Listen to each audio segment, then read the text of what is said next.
The sun dipped below the horizon, casting long, ominous shadows across the desolate highway. A lone car, a vintage Mustang, its chrome glinting like a fading dream, sped down the empty road.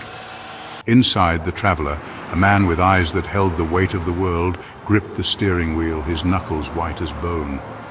He was a man on a mission, a man running from something, or perhaps towards it. The sky deepened into a bruised purple, the air growing heavy with the promise of a storm. Up ahead, a sign emerged from the gloom, barely visible in the fading light. "Welcome to Silent Hollow," it proclaimed in faded paint. The letters twisted and gnarled like the branches of a dead oak. A shiver ran down the traveler's spine, a primal instinct telling him to turn back. But something drew him forward, a morbid curiosity, a need to confront the unknown. He pressed down on the accelerator, urging the Mustang onward, deeper into the heart of the coming night. As he crossed the town line, the last rays of sunlight vanished, swallowed by the encroaching darkness. Silent Hollow awaited.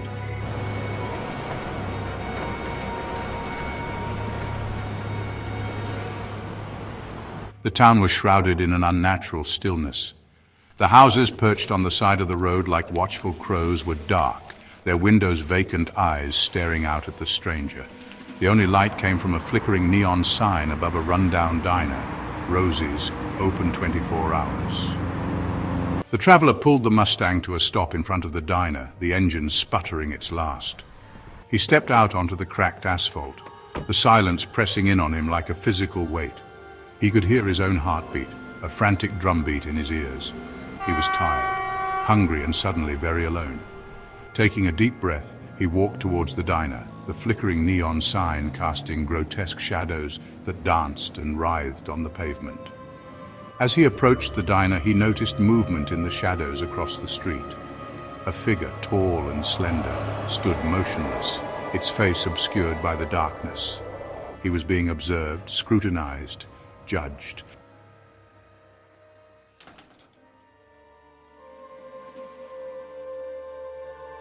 He pushed open the diner door, the hinges groaning in protest.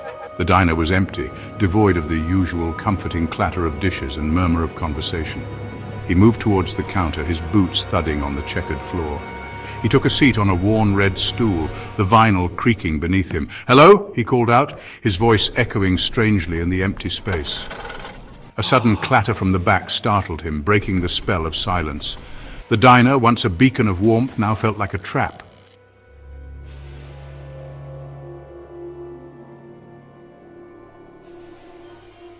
A figure emerged from the back, a woman, her face etched with a lifetime of unspoken stories. Her movements were slow, deliberate, almost mechanical. She moved with an eerie grace, like a marionette controlled by unseen hands. Her eyes, dark and fathomless, met his, and for a fleeting moment he felt a connection.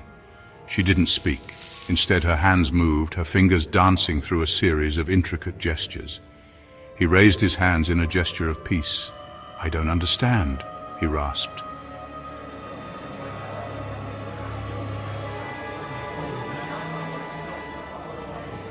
She gestured towards the empty stool beside him, her movements fluid and precise.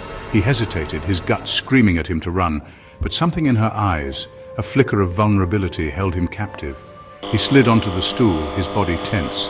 The silence stretched between them, heavy with unspoken words.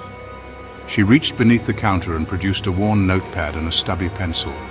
Her long, slender fingers, tipped with chipped red nail polish, pushed the notepad towards him. He picked up the pencil, determined to find his voice.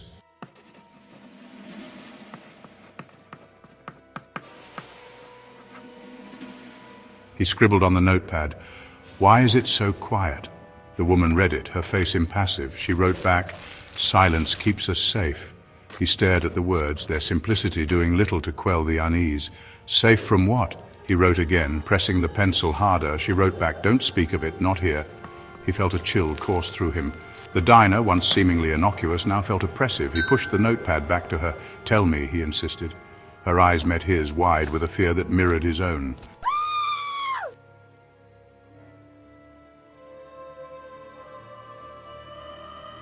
Suddenly, a blood-curdling scream pierced the silence.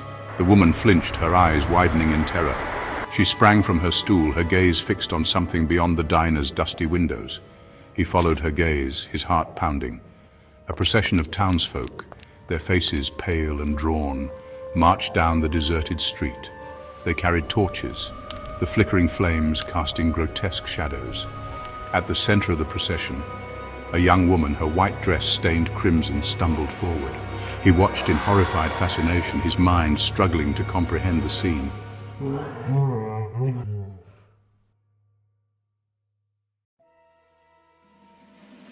The woman beside him let out a choked sob, her hand flying to her mouth. Her eyes, filled with a mixture of fear and resignation, met his. He saw in them a reflection of his own growing horror. He wanted to look away, but something held him captive. As he watched, the world around him seemed to distort, the edges of reality blurring.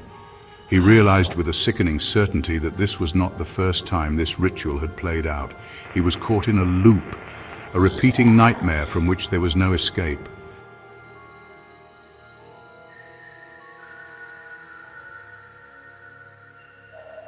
He had to get out. He grabbed the woman's arm, his grip tight, insistent. "We have to go," he whispered, his voice hoarse. She stared at him, her eyes wide, uncomprehending. He pulled her towards the diner door, his heart hammering. He threw open the door, a rush of cold night air hitting him. He pulled her after him into the darkness. He ran, pulling the woman along with him, their footsteps echoing on the deserted street.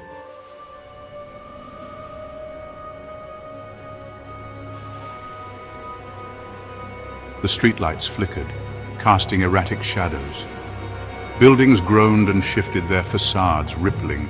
The air, thick with the stench of fear and decay, pressed in around him. He dragged the woman along, her hand cold and clammy in his grasp. Her eyes, wide with terror, darted from side to side. The houses, once neatly arranged, now pressed in on them. Each building seemed to pulse with a life of its own. He risked a glance over his shoulder and saw the torchlight procession drawing closer.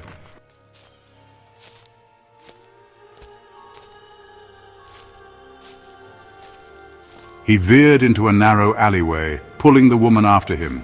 The darkness here was absolute, swallowing the weak moonlight. The air hung heavy, thick with the stench of mildew and decay. He pressed himself and the woman against the rough brick, his heart pounding. He held his breath, listening, waiting for any sign that they had been followed. The silence was unnerving, broken only by the sound of their own ragged breathing. The alley twisted and turned, a labyrinth designed to confuse and disorient. He stumbled over unseen obstacles, his hands scraping against rough brick and rotting wood.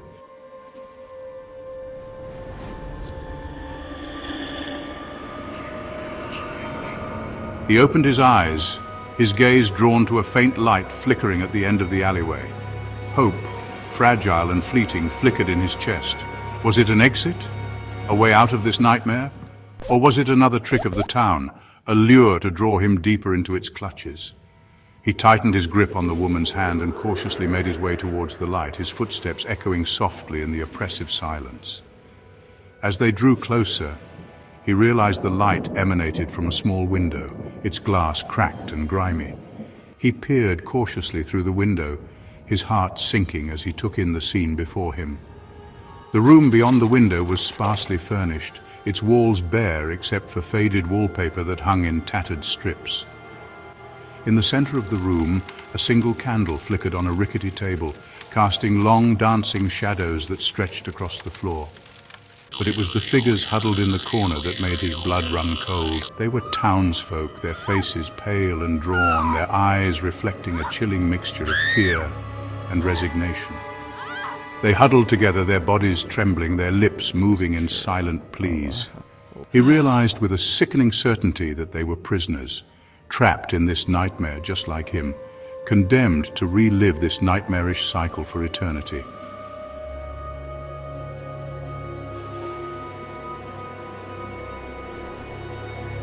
He watched as the figures in the room performed a series of strange, ritualistic movements, their bodies swaying in unison with the distant chanting that seemed to emanate from the very walls themselves. Their eyes were glazed over, vacant, as if their souls had already fled their bodies, leaving behind empty shells. He watched, mesmerized and horrified, as one by one the figures stepped forward, offering their wrists to a shadowy figure he couldn't quite make out in the flickering candlelight. He saw the glint of a blade, heard the soft thud of bodies hitting the floor, smelled the coppery tang of blood that filled the air, thick and cloying. He realized with a sickening certainty that he was witnessing the source of the town's silence, the terrible price the townsfolk paid for their existence. They were trapped in a macabre cycle of sacrifice and silence, their lives forfeit to appease some ancient malevolent force that held sway over Silent Hollow. He tore his gaze away from the gruesome scene, his stomach churning with a mixture of fear and revulsion. He had stumbled upon a truth too terrible to comprehend, a darkness that threatened to consume him entirely. He knew then that he wasn't just trapped in Silent Hollow, he was trapped by its terrible secret.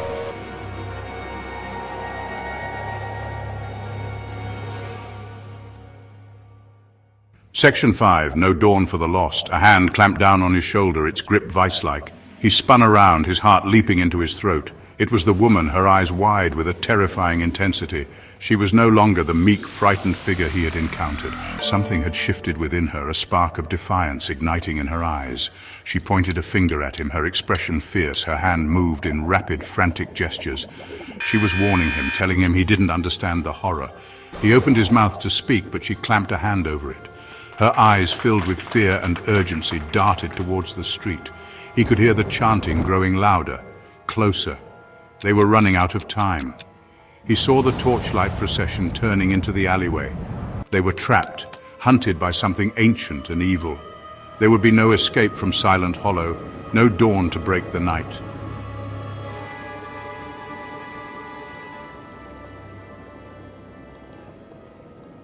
The flickering torchlight flooded the alleyway, momentarily blinding him. He shielded his eyes, the woman's grip tightening on his arm. The chanting swelled, echoing off the brick walls, a cacophony of voices twisted into a grotesque symphony of fear and fervor. He caught glimpses of the townsfolk as they marched past the alley's entrance. Their faces, illuminated by the flickering flames, were masks of blind obedience, their eyes vacant, their movements mechanical. The air grew heavy, thick with the stench of sweat, incense, and something ancient, something undeniably sinister. Panic welled up inside him, a primal scream trapped in his throat.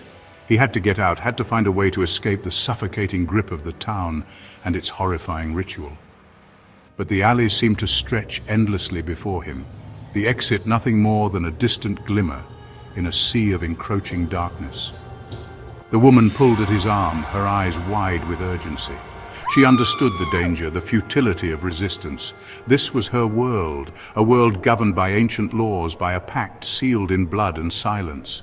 She knew there was no escape, only acceptance of the inevitable.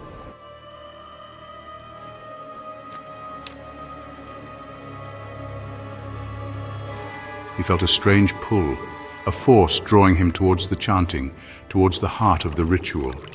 He tried to resist, to dig in his heels, but his body moved against his will, pulled forward as if by invisible strings. He was a puppet, his fate no longer his own. The chanting grew louder, swirling around him, seeping into his mind, his thoughts. He felt his own fear, his own terror, feeding the energy of the ritual, fueling its power. He was caught in a vortex of darkness, spiraling down into the heart of the town's ancient, terrible secret. He stumbled, his legs heavy, his head spinning. He looked down and saw the woman beside him, her eyes closed, her lips moving in a silent prayer. She had accepted her fate, embraced the darkness that enveloped them both. He envied her certainty, her strange sense of peace. He closed his eyes, surrendering to the pull, the inevitability of it all. He had fought against the darkness, raged against the dying of the light, but in the end, the town, the ritual, the silence, it had all consumed him, swallowed him whole.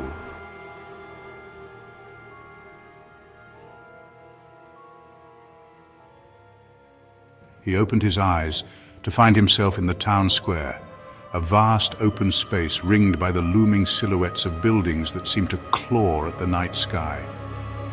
A bonfire raged in the center, casting grotesque shadows that danced and contorted, transforming familiar shapes into monstrous apparitions.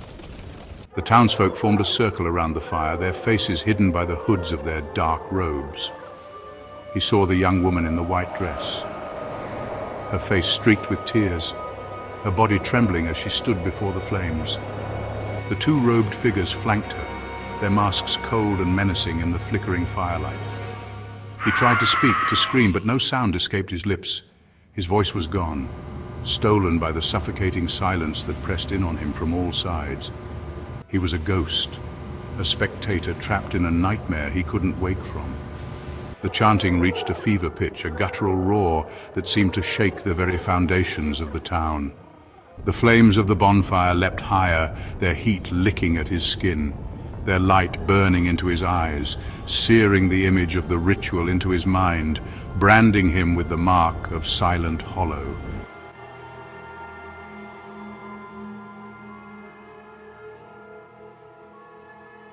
He watched, helpless, as one of the robed figures produced a wickedly curved blade, its surface glinting in the firelight. The young woman whimpered, her eyes wide with terror, her body shaking uncontrollably. He wanted to look away, to escape the scene unfolding before him, but he couldn't tear his gaze from the gruesome spectacle. The blade flashed down, a silver arc against the backdrop of the flames. A scream died in his throat, the sound swallowed by the deafening roar of the fire and the relentless chanting of the townsfolk. He squeezed his eyes shut, but the image of the blade, the blood, the terror in the young woman's eyes was seared into his mind. When he finally opened his eyes, the square was empty. The bonfire had dwindled to smoldering embers, casting a faint, eerie glow on the surrounding buildings. The townsfolk were gone, vanished into the shadows like creatures of the night. Only the lingering scent of blood and fear remained, a testament to the horror he had witnessed. He was alone, utterly alone, trapped in a town that fed on fear and silence, bound to relive this nightmarish cycle for eternity. He had become a part of Silent Hollow, his fate intertwined with its terrible secret, his voice silenced forever by the weight of its endless night.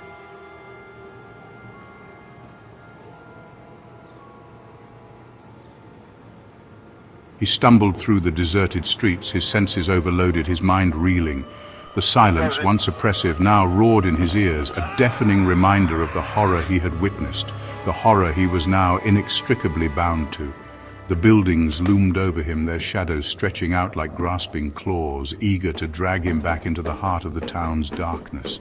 Each step he took felt heavy, weighted down by the knowledge of the town's terrible secret, the endless cycle of sacrifice and silence. He had sought escape, a way out of the nightmare, but the nightmare had seeped into his very being, staining his soul with the indelible mark of Silent Hollow. The air clung to him, thick and cloying, carrying the faint scent of blood and incense, a constant reminder of the ritual, the sacrifice. He tried to outrun the smell, the memory, but it followed him relentlessly, a ghostly specter haunting his every step. The silence pressed in, suffocating him, forcing its way into his lungs, his blood, his bones. He was no longer an outsider, a traveler passing through. He was a part of Silent Hollow now, another brick in its macabre edifice, his existence woven into the fabric of its eternal night.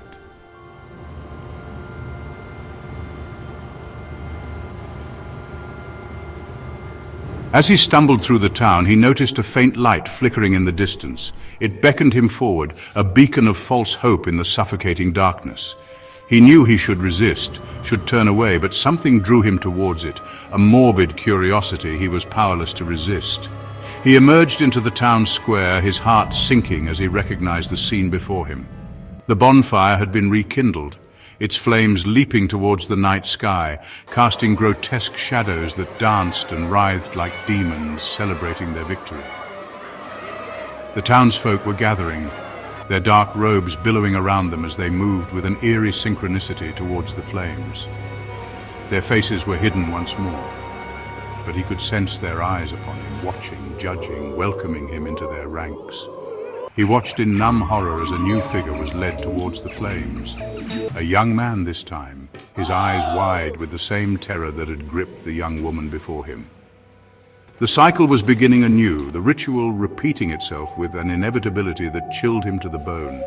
He realized with a sickening certainty that he was not just trapped in Silent Hollow, he was trapped in its cycle, condemned to relive this nightmarish ritual for all eternity. There would be no escape, no respite. only the endless repetition of sacrifice, the deafening echo of silence.